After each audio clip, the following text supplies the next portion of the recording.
अभी आधा घंटा कबल प्रेस कॉन्फ्रेंस किया है।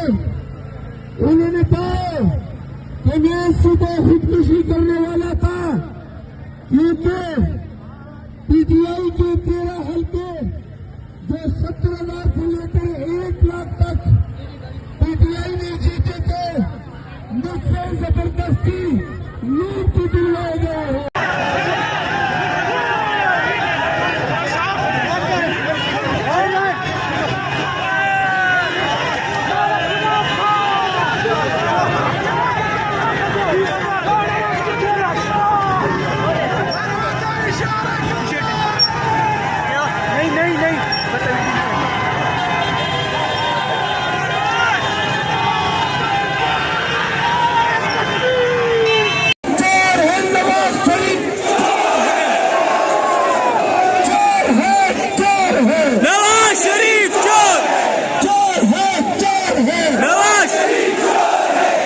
मैं कहूंगा किस चीज का चोर?